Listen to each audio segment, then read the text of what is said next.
Dans le livre de Jean, au chapitre 8, le verset 32, Jésus dit, « Vous connaîtrez la vérité et la vérité vous affranchira. » Cette parole est une parole qui est remplie de beaucoup de sagesse, qui doit être mise à la connaissance de tout le monde. Parce que lorsqu'il dit, « Vous connaîtrez la vérité » et que la vérité, cette vérité-là vous affranchira, ce qui veut dire que les gens ne connaissent pas encore la vérité, parce que chacun a une croyance en lui qui est une vérité pour lui. Chacun de nous fait quelque chose ou croit quelque chose, qui défend, chacun de nous défend quelque chose que nous croyons pour nous être vrai, quel que soit ce que c'est. Mais est-ce que ce qui est vrai pour nous est-il la vérité de Dieu? Parce que le truc, c'est que la vérité, c'est Jésus. Jésus dit qu'il est sur le chemin, la vérité et la vie. Vous connaîtrez la vérité et la vérité vous affranchira. Quand vous connaîtrez Jésus, vous connaîtrez Jésus et vous serez libre. Libre de quoi? De la manipulation, du mensonge, des fausses croyances, de toute pensée mauvaise ou erronée, des pensées trompeuses que l'on a appris pour faire sa vérité. Et cette parole-là est si profonde qu'il est important de découvrir les sagesses cachées derrière cette parole. L'une des sagesses, pour beaucoup de personnes, c'est que la vie de l'homme, où l'homme vit en fonction de comment il comprend la vie. On voit bien des filles, des personnes qui vivent, mais le fait que tu nais dans un environnement, le fait que tu vois comment les choses fonctionnent autour de toi, l'homme a besoin d'avoir une foi en lui. Tout homme a besoin forcément de s'attacher à quelque chose pour pouvoir se comporter, pour agir. Donc si en l'homme, pendant que l'homme cherche une vérité pour lui-même, cherche à dire que bon ok, comment est-ce que je fonctionne, comment est-ce que je vis, et qu'il voit les gens autour de lui ou autour d'elle vivre d'une manière, la personne peut se mettre dans la position que si Dieu peut voir une personne, un homme comme moi, une femme comme moi vivre comme ça, c'est que moi aussi je peux vivre comme ça. L'homme a besoin de s'attacher à quelque chose qui sera sa vérité. L'homme a besoin de s'attacher à quelque chose qui sera sa vérité qu'il va défendre. A besoin de s'attacher à quelque chose qui sera sa vérité qu'il va défendre. Il ne veut pas savoir si cela plaît à tout le monde. Ce n'est pas son problème. Est-ce qu'il y a au moins une personne qui fait ça? Est-ce que je ne trouve pas de mal à faire? Alors je m'attache à ça. C'est ma vérité que je fais. Donc, beaucoup de personnes vivent comme ça. On s'attache à quelque chose, que ce soit bon ou mauvais. Toujours est-il que si c'est possible de faire, je fais. Parce que les gens sont perdus, ils n'ont pas de l'orientation. Et c'est vrai, c'est normal. C'est parce que l'homme est perdu sans son créateur, que son créateur a mis en place la solution, le moyen pour le ramener sur le chemin. Donc quand Jésus vient, il vient comme le chemin que Dieu établit ou met en place pour que l'homme qui est perdu puisse trouver le vrai chemin de la vie, le vrai chemin de son créateur. Donc Jésus, en réalité, il est le chemin que Dieu donne pour que l'homme qui est perdu, l'homme qui est errant, puisse retrouver le chemin de la vie. Donc quand il dit le chemin, la vérité et la vie, ce n'est pas des mots détachés, c'est des mots qui s'entraînent. Il dit qu'il est le chemin, il dit par lui, il dit il est le chemin qui amène à la vie, donc il est le chemin qu'on a emprunté. La vérité, il dit il est la croyance, la foi que l'on doit avoir. Il dit si tu dois croire en quelque chose, pas autre chose que Jésus. Si tu dois croire en quelque chose en tant qu'être humain, parce que l'homme a besoin d'avoir une base, une croyance. L'homme a besoin de se fonder sur une vérité pour vivre. Parce que tout ce que tu fais, il faudrait que quand tu te demandes, tu puisses expliquer pourquoi tu fais. Tu puisses dire, je fais parce que. Maintenant, Jésus, il est maintenant la vérité. Parce que ça veut dire que l'homme a besoin d'une vérité. Parce que ce qui est vrai pour toi peut être faux pour l'autre, peut être un mensonge pour l'autre. Mais il y a une vérité qui est absolue, qui est une vérité qui vraiment n'est pas... Une vérité qu'on ne peut pas corrompre. Une vérité qui n'est pas corrompue, une vérité qui est certaine. C'est Jésus. Et de cette vérité-là, on aboutit à la vie. Donc, ici le chemin, la vérité et la vie. Et cela veut dire quoi? En ayant Jésus qui est le chemin, qui ramène sur le chemin qui amène à la vie, en l'ayant comme on l'a, comme vérité, ce qui veut dire qu'on aura la vie. La vie, c'est non seulement la vie ici-bas, sur la terre, mais aussi la vie éternelle avec Dieu. Parce que la vie en question, c'est vrai, c'est la vie avec Dieu qui est la vie éternelle, parce que c'est là l'objectif final. C'est le véritable objectif, c'est ça. Parce que ça ne sert à rien de vivre tout sur la terre et puis aller souffrir après ta vie sur la terre. Parce que après la vie sur la terre, c'est un jugement qui t'attend. Dans ce jugement t'es défavorable, c'est qu'il veut dire que tu as de souffrir encore dans le feu. Mais si le jugement t'est favorable, c'est qu'il veut dire que tu vas vivre éternellement. C'est ça que la vie éternelle dont il est question, c'est Jésus qui amène là. Donc pour que tu puisses arriver là, véritablement, il suffit simplement d'emprunter le chemin, qui est Jésus de même, de la citer comme ta foi, ta vérité, et là, tu obtiendras la vie. Lorsque une femme vit comme elle veut, c'est-à-dire elle pratique la prostitution, l'adultère, le vol, le mensonge, tous ces péchés, elle fait partie des personnes qui sont perdues, qui ne sont pas sur les chemins, qui sont dans la confusion, dans l'obscurité, des personnes qui ont perdu le chemin. C'est des personnes qui ont perdu le chemin. Donc quand tu as perdu le chemin, tu te retrouves en train de vagabonder. C'est-à-dire tu ne sais pas où tu vas véritablement. Tu tombes ici, tu tombes là-bas, tu tombes là-bas, tu tombes ici, tu vagabondes. Mais quand tu retournes le chemin, tu vois que tu es séparé du vagabondage. Tu es séparé de la perdition. Tu es séparé de tout ce qui se trouvait là où tu étais loin de la voie, tout ce qui se trouvait là où tu étais loin du chemin. Parce qu'au début, on était perdu, on était sans Dieu. On n'était même pas sur les chemins. Mais quand on réussit à avoir les chemins, quand on suit le chemin, on arrive à la vie. Donc ces personnes-là, tout ce qu'ils vivaient, la prostitution, l'adultère, le vol, le mensonge, l'impudicité, tout ça, c'était tout ce qui caractérisait les séparations avec Jésus, les séparations avec la vérité. Alors, Jésus, il va montrer que bon, vous n'avez pas la vérité, c'est pour ça que vous faites ça. Mais venez à la vérité. Donc, quand ils viennent à la vérité, ils sont séparés de ça. C'est-à-dire, ce qui veut dire que ce qui les poussait, les amenait à faire ça, les quitte automatiquement. Parce qu'ils sont plus sur le chemin de ça. C'est pour cela que David disait au chapitre 1er des Psaumes que heureux l'homme qui ne marche pas selon le conseil des méchants, qui ne s'arrête pas selon la voie des pécheurs et qui ne s'assied pas en compagnie des moqueurs. Pourquoi il le dit? Tout simplement parce que si tu te retrouves loin du chemin, tu vas te voir en train de pratiquer les actions, les choses qui se trouvent hors du chemin. Les choses de la perdition, les actions de perdition, les choses de destruction. Parce que celui qui perd le chemin, il est exposé à la destruction. Donc les actions de destruction, de perdition. Et maintenant, quand tu comprends ça, il faut savoir qu'on vient à Jésus. Parce que tu entends parler de Jésus. C'est pas dire que tu connais Jésus. Parce qu'il y a pas le cas d'une femme dans le livre de Jean, dans le même livre de Jean, au chapitre 8 de lequel nous sommes, on voit quelque chose qui se passe, c'est qu'il y a une femme qui a commis l'adultère. À l'image de cette femme, on peut voir la prostitution, on peut voir une femme prostituée, on peut voir une femme impudique. Cette femme qui a commis ce péché grave, peut-être qu'elle le faisait depuis longtemps. Et même quand elle faisait ça, elle entendait parler de Jésus, parce que Jésus est là. Elle faisait. Elle me demandait moi que son mère, elle parle même de ce Jésus-là. En tout cas, on entend parler de lui ici beaucoup. L'homme, il est puissant. Hein? Puis il est vraiment puissant. Et hier même, il y a ma voisine qui m'avait dit qu'elle passait quelque part là-bas, là. Elle a vu la guérir malade là. Vraiment, ce Jésus-là. En tout cas, c'est là. Honnêtement, moi, j'aime ce genre de personnes-là. Moi, j'aime Jésus. Il aime. Un gars comme ça, c'est une solution. Il est déjà à la demande.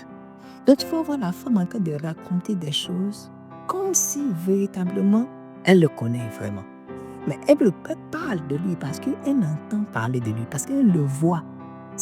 Elle le voit, mais elle ne le connaît pas encore. Parce qu'elle n'a pas encore rentré en contact avec lui. Parce que tu n'es pas rentré en contact avec Jésus. Et puis tu seras encore pareil, c'est impossible. Donc, elle peut continuer à pratiquer et parler de Jésus. Donc, quelqu'un peut avoir le nom de Jésus dans sa bouche, là, ne veut pas dire que c'est une personne qui a été sauvée ou qui a reçu le salut, qui a été restauré en Jésus. Non. Elle parle de Jésus. Elle cause de Jésus avec les gens. D'accord?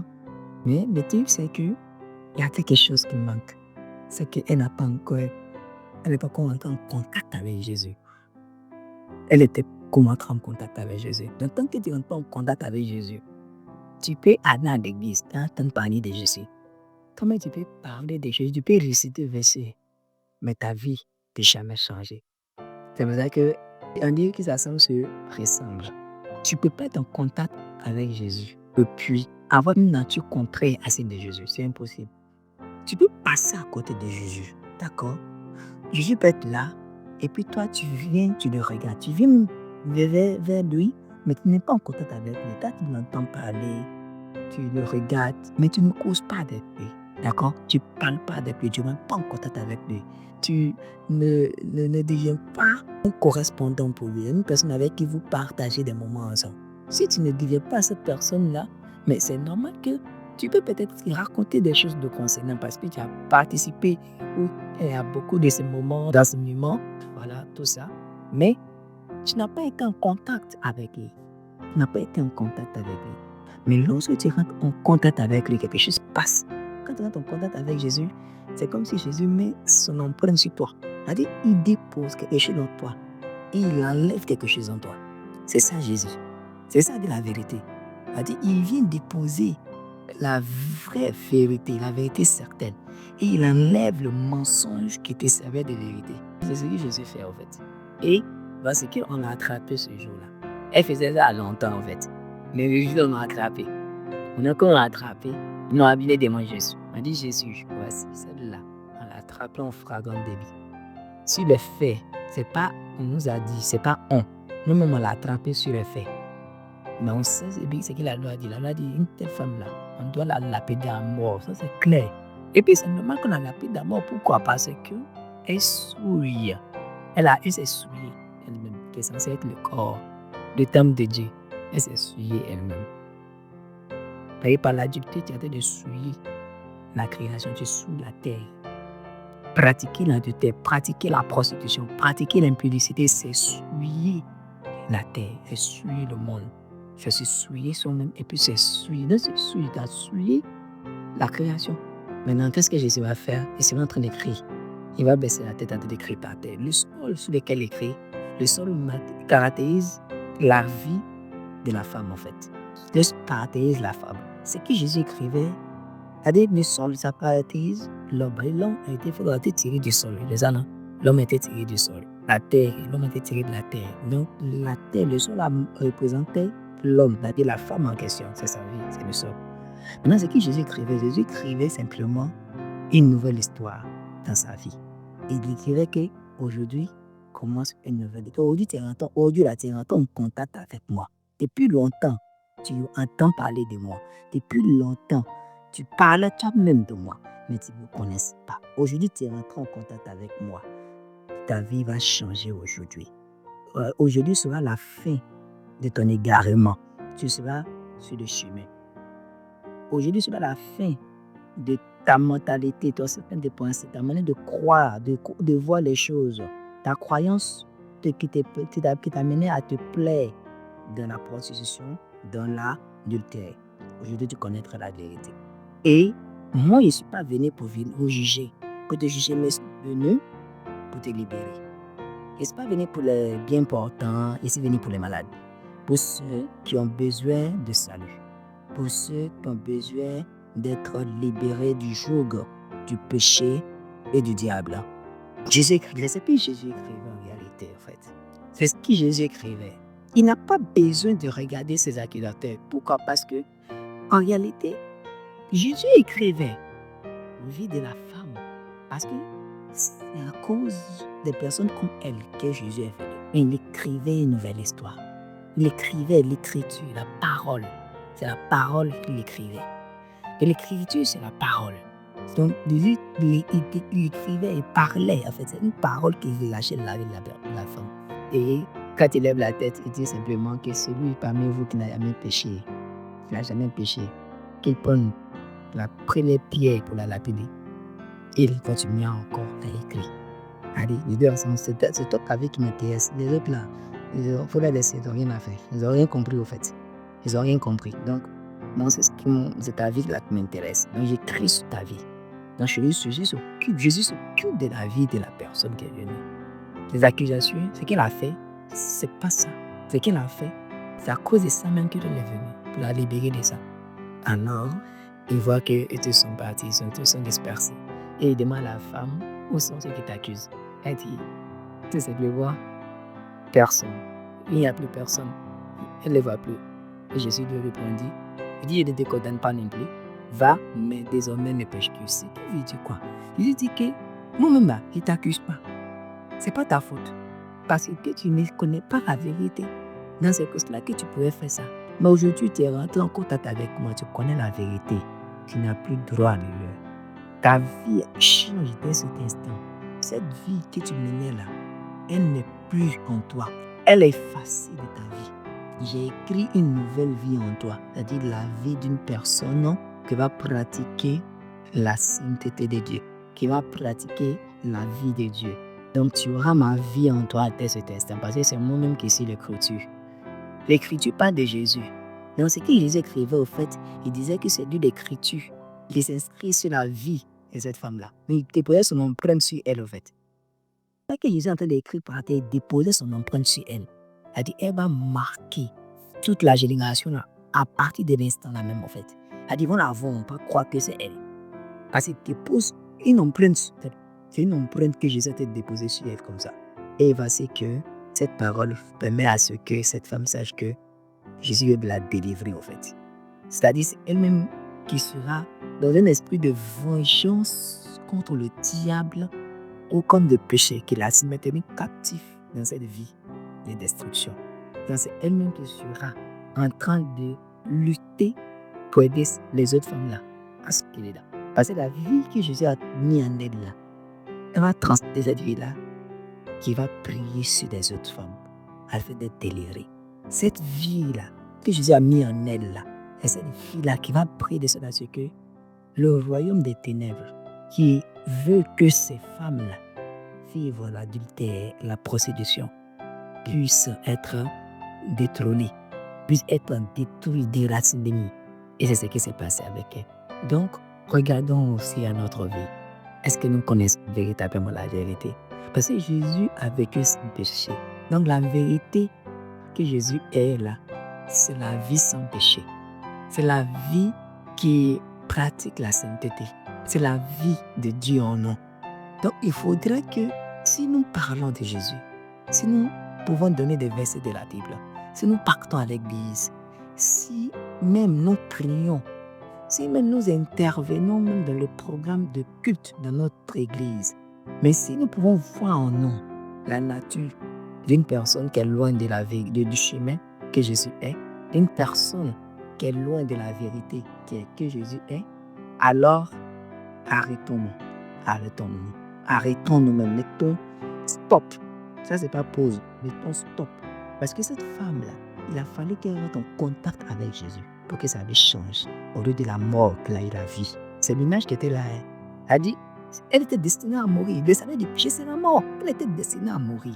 Mais dès qu'elle a rentré en contact avec Jésus, Jésus a fait quoi? Il lui a donné la vie et il a pris la mort.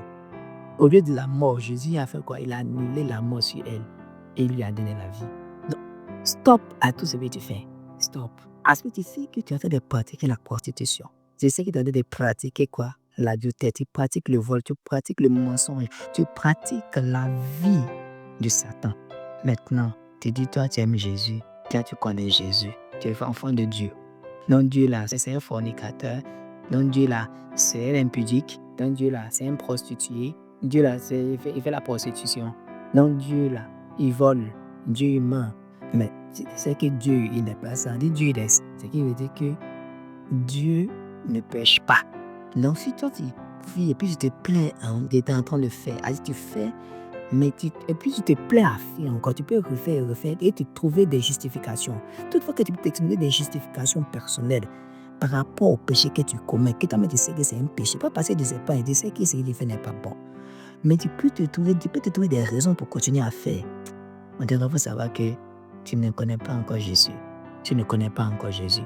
Et arrête de te flatter parce que si tu continues comme ça, ma prière pour toi, c'est que tu ne trouves pas la mort. Parce qu'on connaît l'issue. mais ce n'est pas le souhait pour toi, mais c'est plutôt que maintenant même, tu ouvres les yeux parce que l'enfer est réel. Le feu qui brûle là-bas, là. Quand on voit comment c'est décrit là, en tout cas, personne ne peut souhaiter, même à son pire ennemi, se retrouver là-bas. La prière qu'on peut faire, ou ce qu'on peut demander là, c'est que pardon. Il faut avoir pitié de toi-même, ta vie. Il faut considérer, il faut honorer Dieu qui t'a donné cette vie-là, afin de faire quoi? De rentrer en contact véritablement avec Jésus-Christ et la vérité. Quand lui sera formé en toi, qu'il va déposer son empreinte en toi là, tu vas voir comment, tu vas voir l'éclat qui sera sur ta vie. Tu vas voir comment ta vie va briller.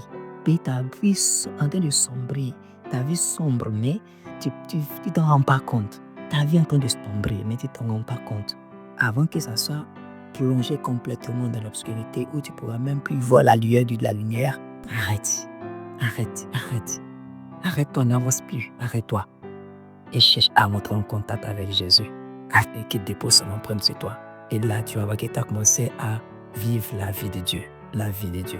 Et là, tu pourrais dire de t'appeler enfant de Dieu. Que Dieu te bénisse.